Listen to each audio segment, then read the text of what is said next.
بسم الله الرحمن الرحيم.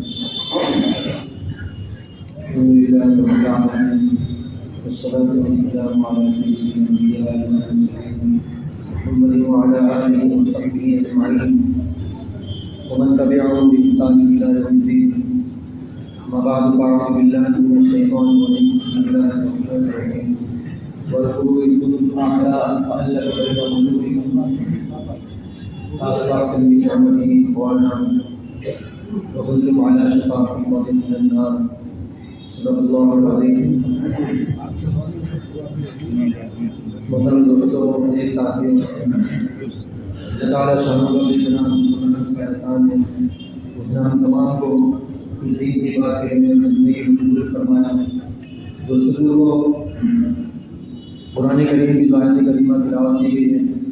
اللہ تعالیٰ نے اس آیت کریمہ میں ایمان والوں کے ہی احوال بتائے گئے ہیں اور انہیں اس وقت کا واقعہ یاد دلایا کہ وہ ایمان سے پہلے، اپنے اسلام لانے سے پہلے مکہ مکرمہ میں اس کرسی کی حالت اور کس حالت کے اندر زندگی گزار رہے تھے، کن پریشانیوں کے اندر زندگی گزار رہے تھے. اور ایسے وقت میں رب الجلال نے تمام انسانیت کے اوپر رحم فرمایا اور تمام انسانیت کے اوپر رحمت کی نگاہ سے دیکھا ہے. دوستوں کو اس میں کوئی شک نہیں ہے کہ آج کوئی بھی شخص تاریخ کی کتاب کو جب وہ پلٹے گا اور اپنے پچھلے زمانے کو جب وہ یاد کرے گا تو وہ اس بات کو دیکھے گا کہ ہمارا ایک بچپنا تھا وہ کس حال میں گزرا ہے. اور ہمارے جو بزرگ حضرات ہیں جب وہ اپنے بچپن کو جب دیکھیں گے تو اس زمانے سے لے کر اس زمانے میں جب وہ اس کو دیکھیں گے کہ ہمارا بچپنا کس پریشانی میں گزرا ہے. اسی طرح سے ایمان کی حالت سے ہم لوگ اللہ کے رسول صلی اللہ علیہ وسلم کے ماننے والے ہیں.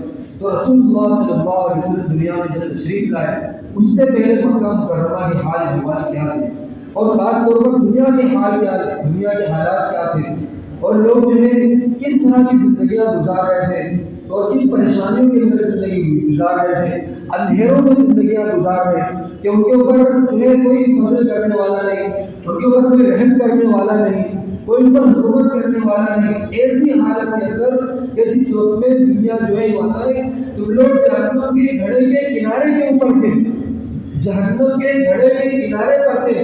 ایسے وقت میں رب الجلال نے تمہارے حال پر رحم فرمایا ہے. پوری دنیا کے اوپر اللہ تعالیٰ نے رحم فرمایا کہ اپنا سب سے مقدس ترین اور سب سے عظیم ترین جو نبی تھے رب الجلال نے انہیں رحمت بنا کر کے دنیا میں بھیجا. جس وقت میں دنیا کسی مبلغ کا انتظار کر رہی تھی کہ کوئی شخص آئے اور ہمارے درمیان میں دین کی تقریر کرے اور ہمیں اللہ اس کے رسول صلی اللہ علیہ وسلم کے بارے میں سمجھائے، رب الجلال نے ایسے وقت کے اندر اللہ تعالیٰ نے مبلغ اعظم صلی اللہ علیہ وسلم کو دنیا میں بھیجا ہے. اور ایسے وقت میں جب دنیا کسی رسول کے انتظار میں تھی، باری تعالیٰ سے اس میں رسول اللہ صلی اللہ علیہ وسلم کو بھیجا ہے. اور دنیا کسی رحمت کے انتظار میں تھی، کیا ان کے اوپر کوئی حکومت کرنے والا نہیں ہے. اور دنیا میں ظلموں ایسے وقت میں کہ ان لوگ کسی کے رحم کے انتظار میں تھے، کیا ہمارے اوپر کوئی رحم کرے. ایسے اندھیروں والی زندگیاں لوگ گزار رہے تھے. رب الجلال نے رحمت للعالمین کو نبی بنا کر کے بھیجا. جو انسانیت کے اوپر اللہ تعالیٰ نے نبی کو بنایا ہے، انہیں اپنا رسول بنایا ہے، لیکن دوسروں ساتھ ساتھ مشفق اور مربی بھی بنا کر کے بھیجا کہ امت کے اوپر جو ایک شفقت کا ہاتھ رکھنے والے اور بہترین طریقے سے تربیت کرنے والے رب الجلال نے ایسے رحمت للعالمین کا سایہ اور آپ کو دوسروں کو نصیب فرمایا ہے. یہ تاریخ کی کتابوں کو پڑھنے کی ضرورت ہے کہ ہم لوگوں نے رسول اللہ صلی اللہ علیہ وسلم کو پڑھا نہیں ہے، آقا صلی اللہ علیہ وسلم کی زندگی کو دوسروں کو سنا نہیں ہے کہ ہمیں دوسروں کو ہمارے دل و دماغ اس بات کو چاہتے کہ دنیا کے لوگ جہاں زیادہ مشہور ہے ان کے بارے میں ہم ریسرچ کریں، ان کو ڈھونڈیں، ان کو سوچیں اور ان کے جیسا دکھنے کی کوشش کریں.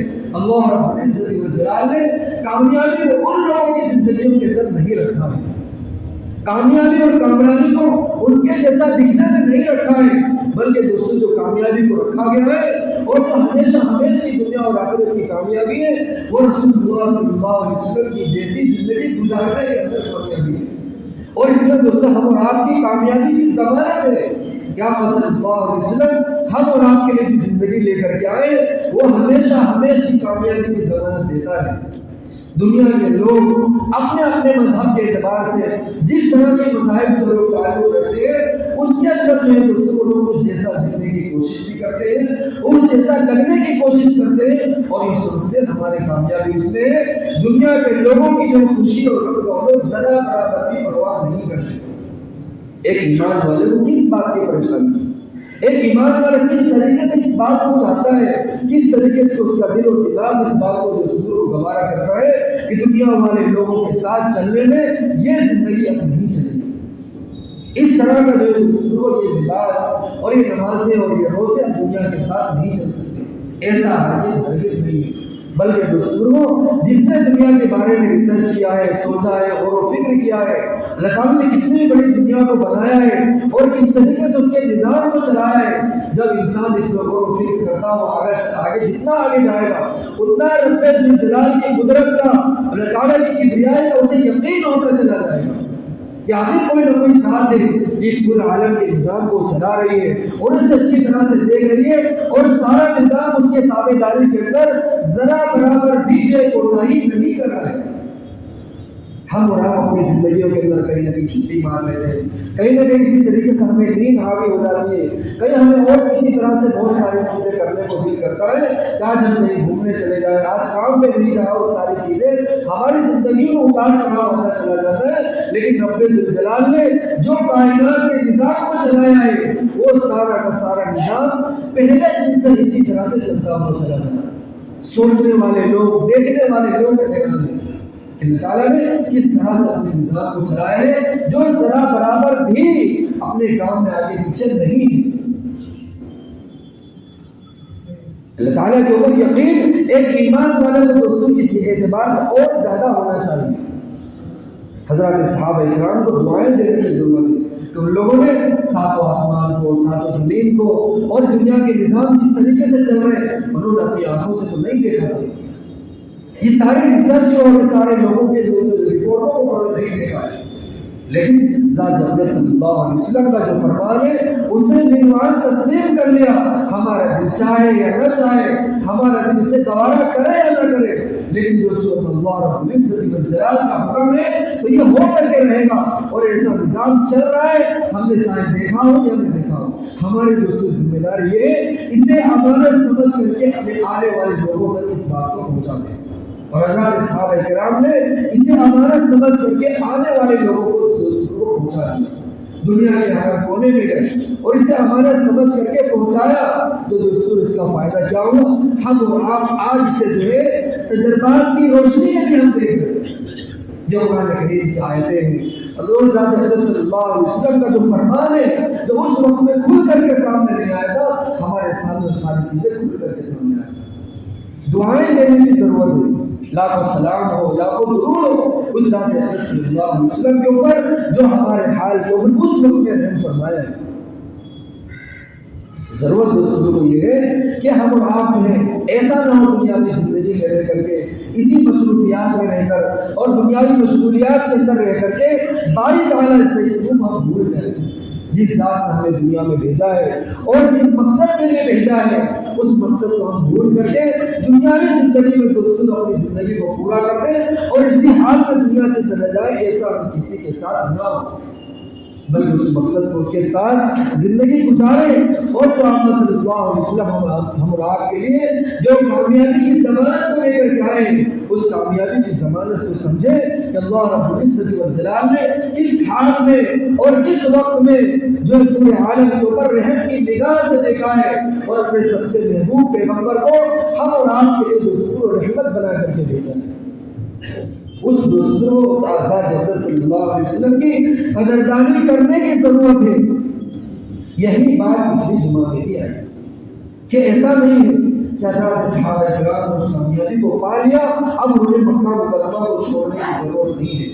اس کامیابی کو, ان نمازوں کو, ان روزوں کو, ان دعاؤں کو, ان استغفار کو انہوں نے مدینہ منورہ کی زندگی میں پا لیا ہے. اب انہیں مدینہ منورہ چھوڑنے کی ضرورت نہیں ہے.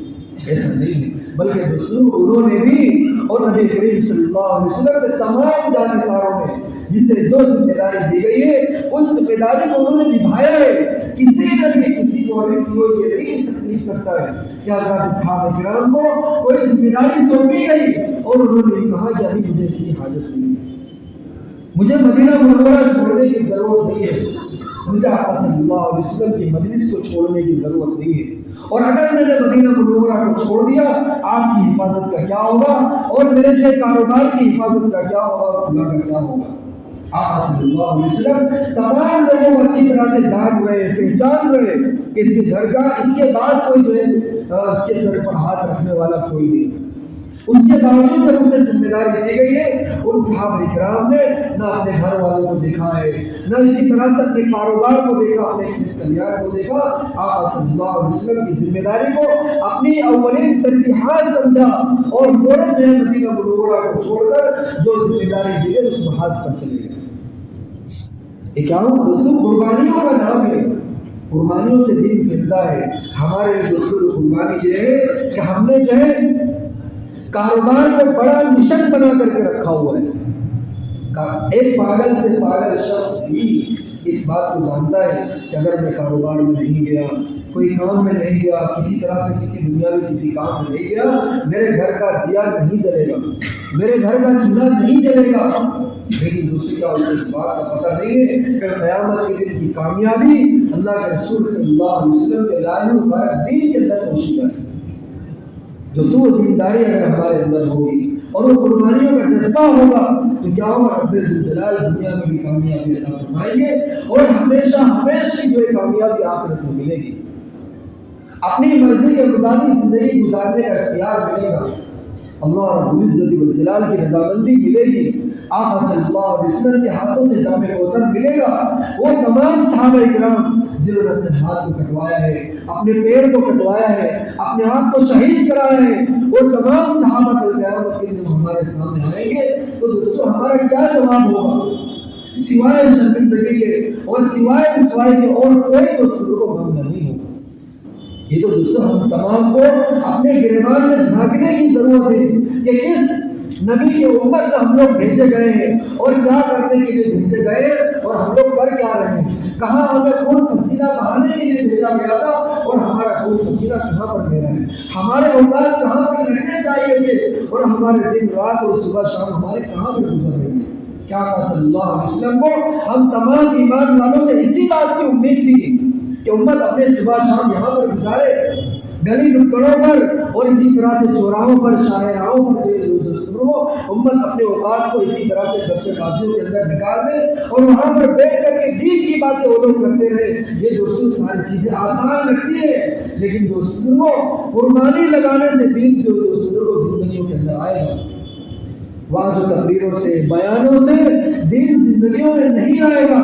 یہ دوستوں ہمارے کانوں تک ہمارے دلوں تک یہ پہنچ جائے گا لیکن دلوں کی گہرائیوں میں دین تب آئے گا جب اس کے پیچھے ہمارا کچھ نہ کچھ لگے گا, ہمارا مال لگے, ہمارے اوقات لگے, ہماری زندگیاں اس کے پیچھے لگے گی. تب دوستوں کیا ہوگا, دین کی قدردانی اس دلوں کے اندر آئے گی.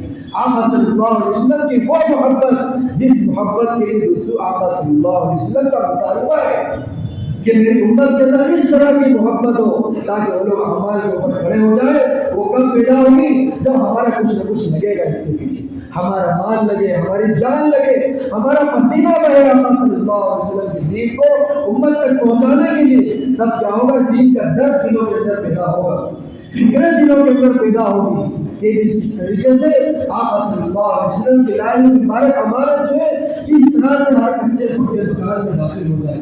لوگ اپنے گھروں میں رہ کر کے اپنے محلے کی مسجدوں میں جو ہے اللہ رب العزت والجلال کے احکام کو پورا کرنے والے بن جائیں. وہاں صلی اللہ علیہ وسلم کا درد دوستوں تب جا کے پیدا ہوگا. بے شمار لوگ ہیں جنہوں نے اپنی زندگیوں کو کھپایا ہے, بے شمار مائیں ہیں جنہوں نے اپنی اولادوں کو قربان کیا ہے آقا صلی اللہ علیہ وسلم کی محبتوں کی بنیاد پر اور پھر آنے والے آخرت کے اوپر آنے والے قیامت کے دن کے اوپر بھروسہ کر کے اور اعتماد کر کے کہ وہ دن آئے گا اور وہاں پر رسوائی جھیلنی نہیں پڑے گی۔ اللہ رب العزت والجلال ہمارے اوپر رحم کی نگاہ سے دیکھیں گے، اس لیے کہ ہم نے اپنی بیٹوں کو اور اپنی اولادوں کو قربان کیا ہے ذات صلی اللہ علیہ وسلم کے لائے مبارک دین کے اوپر۔ عبداللہ بن زید بن عبد ربی کیا ہوا تھا احد کے موقع کے اوپر رسول اللہ صلی اللہ علیہ وسلم کو جب کفار مشرکین نے گھیرا تھا، اس معنی نے کہا تھا کہ اگر آج رسول اللہ صلی اللہ علیہ وسلم کی حفاظت نہیں کر پائے تو تمہیں میرا جو ہے دودھ معاف نہیں ہوگا۔ وہ ماں اس وقت وہیں پر کھڑی اپنے بیٹوں کو جو تسلی اور حوصلہ دے رہی ہے کہ کہیں ایسا نہ ہو آقا صلی اللہ علیہ وسلم کی حفاظت میں کوئی کمی آ جائے۔ یہ دوسروں قربانیوں کا جذبہ ہے، تب جائے کیا ہوتا ہے دین دلوں کے اندر آتا ہے اور زندگیوں کے اندر آتا ہے اور کچھ کر گزرنے کا جذبہ پیدا ہوتا ہے کہ ہمارے ایسا نہ ہو ہمارے محلے میں رہتے ہوئے سماج میں رہتے ہوئے لوگ بے دینی کی زندگیاں گزار رہے ہو اور ہم اپنے دین کے پر جاؤ، ہم اپنی نمازوں پر اپنے روزوں کے اوپر نہیں کر کے اسی طرح سے اپنے آپ کو تسلی دیتے ہوئے دنیا سے چلے جائیں۔ یاد رکھیں اگر اسی حال میں زندگی گزارتے رہے آنے والی نسلوں کا خیال نہیں کیا، یہ جو مساجد کا یہ حال ہے آنے والے دنوں کا حال یہ نہیں ہوگا۔ ابھی جس طرح سے فجر کی نماز کا جو حال ہے وہی حال ساری نمازوں کا ہو جائے گا۔ یہ دوستوں اپنی اولادوں کے اوپر اپنے نفس کے اوپر رحم کرنے کی ضرورت ہے کہ ہمارے فجر کا مجمع کہاں ہے اور ہماری ظہر کا کہاں ہے اور اسی طرح سے عصر مغرب کا کہاں ہے۔ دو بزرگوں یہ اپنے آپ کے اوپر رونے کی ضرورت ہے۔ اللہ کے رسول صلی اللہ علیہ وسلم کے احوال کے اندر اور اس وقت میں مدینہ منورہ کا کیا حال تھا اور اس امانت کا ہم نے کیا حال کر دیا ہے، پھر اس اعتبار سے ذلت اور رسوائی ہاتھ لگ رہی ہے، اس میں ذرا برابر بھی افسوس نہیں ہے۔ کیوں کہ ہم نے یہ حال ہم نے خود اپنے ہاتھوں سے کیا ہے، اس احوال کے ہم خود ذمہ دار ہیں، غیر کبھی بھی دوستوں ہمارے احوال کا ذمہ دار نہیں ہے۔ ہم نے جو بھی کیا ہے اس کے ذمہ دار ہم خود ہیں کہ جو آقا صلی اللہ علیہ وسلم کی جو امانتیں ہیں ان امانتوں کا صحیح طور پر دوستوں ہم اس پر نہیں چلائیں۔ جو تھوڑا بہت کر رہے ہیں اس میں ہم دوستوں خوش ہیں۔ یہ خوشی اور یہ جو ہے اس پر بھروسہ کر کے بیٹھ جانا یہ ہماری سب سے بڑی دوستوں ناکامی کا اور جو ہے آگے نہ بڑھنے کا جو ہے دوستوں کو ذمہ داری ہے کہ کیوں آگے نہیں بڑھ رہے، کہ ہم نے اس سے آگے بڑھنے کا سوچا نہیں اور اسی حال میں ہم خوش ہیں۔ ذات اقدس صلی اللہ علیہ وسلم کی قربانیوں کو دیکھیں گے، حضرات صحابہ کرام کی قربانیوں کو دیکھیں گے، کبھی بھی اپنے حال کے اوپر دوسرا خوش نہیں ہو سکتے کہ جس حوال کے اندر اور جس طرح کی زندگی ہم لوگ گزار رہے ہیں یہ ہماری خوشی کی علامت نہیں ہے، بلکہ ہمارے جو دوستوں کو ہم اور آپ اپنی تباہی کے اپنے خسارے کے اور نقصان کے سامان جمع کر رہے ہیں۔ حضرات صحابہ کرام نے یہ سبق ہمیں نہیں سکھایا ہے، یہ درس ہمیں نہیں دیا ہے۔ وہ لوگ جہاں بھی گئے ہمیشہ ہمیشہ وہاں ہو کر کے رہے، اپنی قبروں کو وہاں پر بنایا ہے۔ کیا امت کو اس بات کا سبق دینا تھا کہ کہیں ایسا نہ ہو کہ کاروبار میں رہ کر کے اپنے جو ہے اپنے اولادوں کو دیکھ کر کے اسی حال میں زندگی گزار کر کے دوسروں لوگ دنیا سے چلے جائیں، امت کی فکر نہ کریں، اس حال میں لوگ چلے جائیں، ایسا کبھی نہ ہو۔ اور لوگوں کو دوستوں آنے والے لوگوں سے اس بات کی امید نہیں تھی۔ ایسا تھا رسول اللہ صلی اللہ علیہ وسلم کی جانثاروں کا، کیا صلی اللہ علیہ وسلم کے جو لوگ جاننے والے ہیں، پہچاننے والے ہیں، ایمان رکھنے والے ہیں، ان کے اندر ذرا برابر ہے کہ دوسروں ایمان کا جو ہے دوسروں وہ رمق ہوگی تو وہ لوگ جو ہے آقا صلی اللہ علیہ وسلم کے لائے مبارک دین کو اور اسلام کو، شریعت محمدی صلی اللہ علیہ وسلم کو اپنی ذات تک محدود نہ رکھ کر کے لوگوں تک پہنچائیں گے اور اسے امانت سمجھ کر کے لوگوں تک پہنچائیں گے جیسا کہ صحابہ کرام نے پہنچایا ہے، جس طرح سے پچھلے لوگوں نے اسے امانت سمجھ کر کے لوگوں تک پہنچایا ہے، ہم اور آپ بھی اسی طرح سے پہنچائیں گے۔ ایسی امید ذات صلی اللہ علیہ وسلم کو ہے ہم تمام لوگوں سے۔ لیکن ہم نے کیا کیا؟ اپنے کاروبار میں رہ کر کے، اپنے سماج میں رہ کر کے، اپنے بیوی بچوں میں، اپنی اولادوں میں رہ کر کے یوں سمجھتے یہی ہماری زندگی ہے۔ اور اسی طرح سے ہماری زندگیاں گزر جائے اور اسی طرح سے ہم دنیا سے چلے جائیں، دوسروں جو ہے یہ ہمارے لیے نقصان دہ ثابت ہوگا، یہ ہمارے لیے خسارے کا سامان ہوگا۔ اور اگر اسی طرح سے چلتا رہا، یاد رکھیں گھر کے جو بڑے ہیں وہ اپنے زندگیاں جو ہے دینداری کے اعتبار سے گزاریں گے، لیکن ایک وقت آئے گا اگر اپنے گھر والوں پر محنت نہیں کی، اپنے آنے والے لوگوں کے اوپر محنت نہیں کی، ایک وقت وہ آئے گا وہ اپنے گھر میں ہی پرایا ہو کر کے رہ جائے گا، نہ اس کی کوئی سنتا ہے نہ وہ کسی کی سنتا ہے۔ وہ جس طرح کی زندگی گزار رہا ہے وہ کسی کو چلتا نہیں ہے، اور لوگ جس طرح سے زندگی گزارتے ہیں وہ گھر کے بڑے کو چلتا ہے۔ کیوں؟ گھر کا بڑا جو دینداری کے اعتبار سے زندگی گزار رہا ہے، اور گھر کے تمام اس کے ماتحت لوگ دنیاوی زندگی گزار رہے ہیں۔ گھر کے لوگوں کے اوپر محنت نہیں کی، ان کے اوپر شفقت کا ہاتھ رکھا، اور شفقت کا ہاتھ اس اعتبار سے رکھا کہ انہیں دین سے دور رکھا، دینداری سے دور رکھنا، اور اللہ اور اس کے رسول صلی اللہ علیہ وسلم سے اور ان کی تعلیمات سے دور رکھنا۔ یہ کس طرح کی شفقت ہے؟ یہ شفقت نہیں ہے، بلکہ ان کے لیے تم لوگ جو ہے، ہم اور آپ اس میں سب کے سب ذمہ دار ہیں کہ ہم نے ان کے لیے خسارے کا سامان جو اس کو مہیا کر کے دے رہے ہیں، ان کے نقصان کا سامان ہم کے لیے دے رہے ہیں۔ اگر اس کے اندر ذرا برابر بھی ہم اور آپ چاہتے کہ دینداری کے اندر کامیابی ہے اور ہمیشہ ہمیشہ کامیابی ہے، تو جس کامیابی کو ہم اور آپ سمجھ رہے ہیں اور اپنی کھلی آنکھوں سے دیکھ رہے ہیں، ان کامیابی کو ہم چاہتے ہیں یہ کامیابی ہمارے اولادوں کے اندر آئے، ہمارے جو ماتحتوں کے اندر آئے، دنیا کے تمام لوگوں کے اندر آئے۔ اس بات کو دوستوں تمام لوگوں نے سمجھا، تمام صحابہ کرام نے سمجھا کہ جس کی وجہ سے ان کے گھروں کو چھوڑنا، اپنے کاروبار کو چھوڑنا ان کے لیے آسان ہوا، کہ دلوں میں لیا تھا، ان فکروں کو لیا تھا، وہ درد جو دوستوں کو جگہ تھا دل کے اندر، جس کی وجہ سے راتوں میں نیند آنا ان کے لیے مشکل ہو رہی۔ حضرت ابو بکر صدیق رضی اللہ عنہ نے فرمایا کہ دین کے اندر کوئی کمی آ جائے اور ابو بکر اس وقت میں زندہ رہے، یہ تو ہو ہی نہیں سکتا۔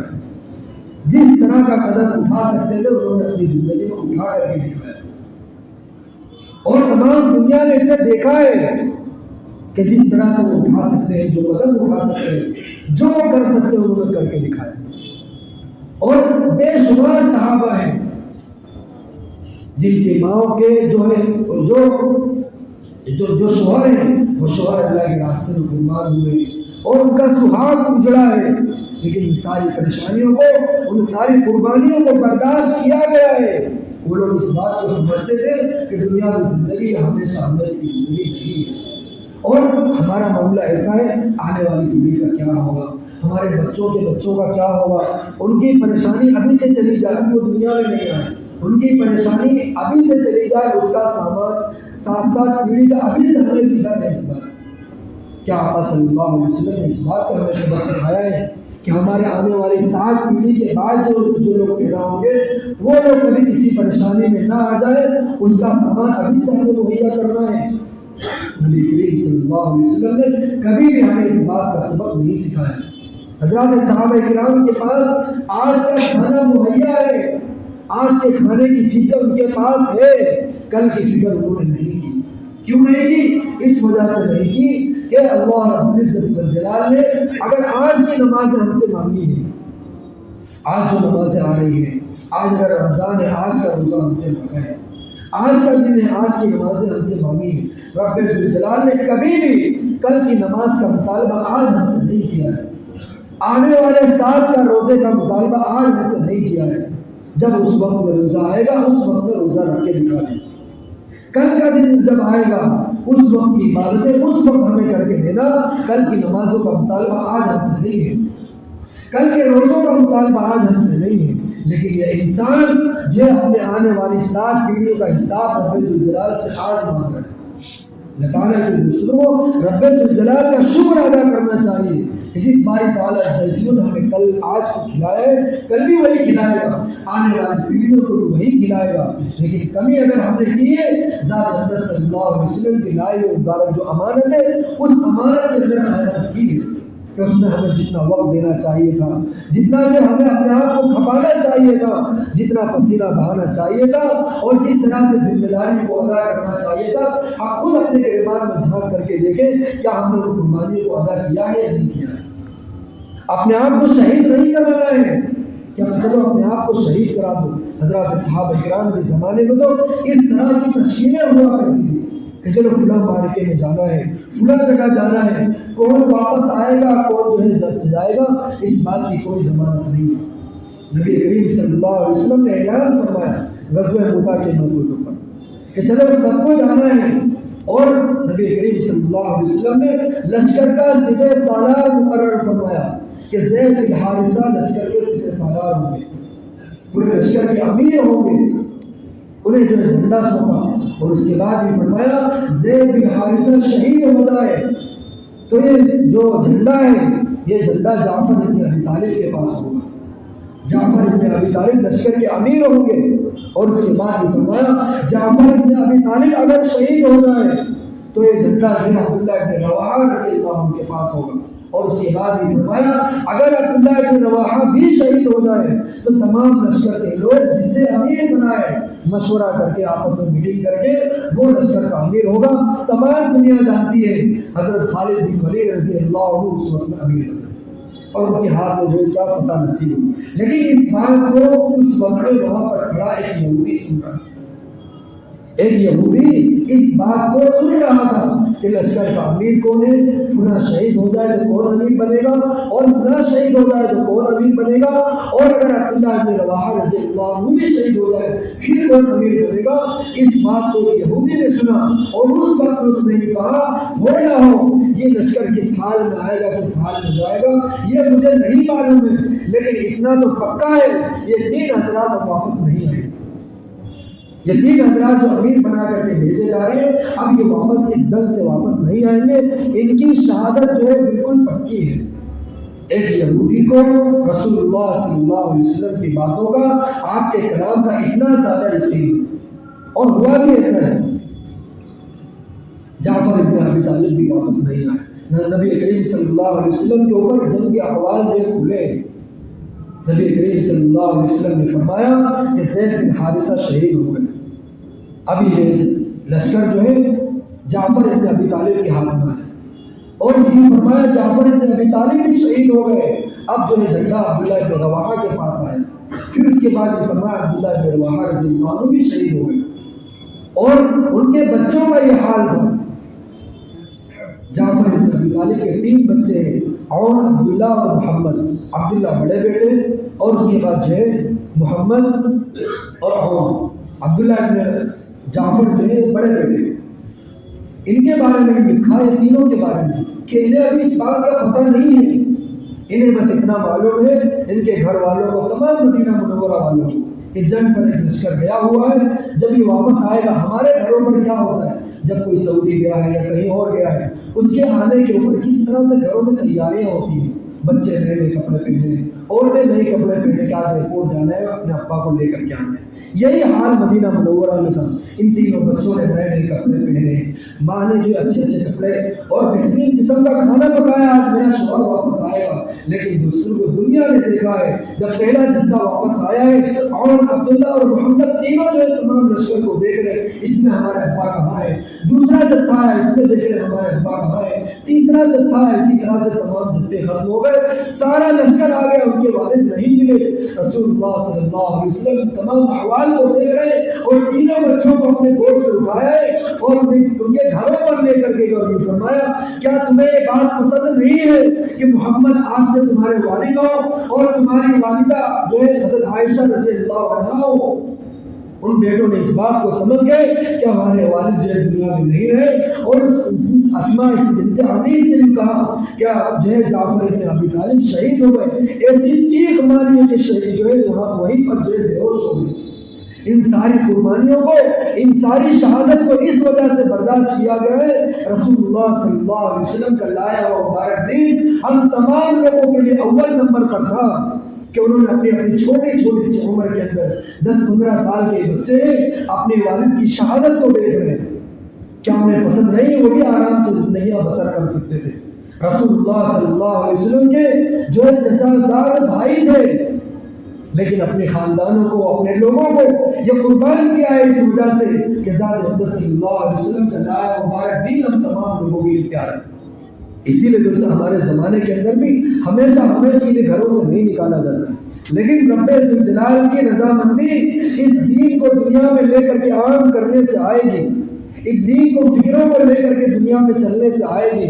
آقا صلی اللہ علیہ وسلم کا لائے ہوا جو مبارک درد ہے اسے دل میں بٹھانے سے آئے گی۔ اسی وجہ سے دوسرے اجتماعات آتے ہیں، ہمارے یہاں ایک اجتماع ہے 26 27 28 کو تمام مذاہب 27 28 کو تمام مذاہب اس بات کی کوشش کریں ضرور کی ضرور وہاں پر پہنچیں، اور اس کے بعد وہاں سے جو تشکیلیں ہوں گی 40 دن کے لیے 4 مہینے کے لیے انشاءاللہ وہاں سے ضرور اللہ کے راستے میں بھی جائیں۔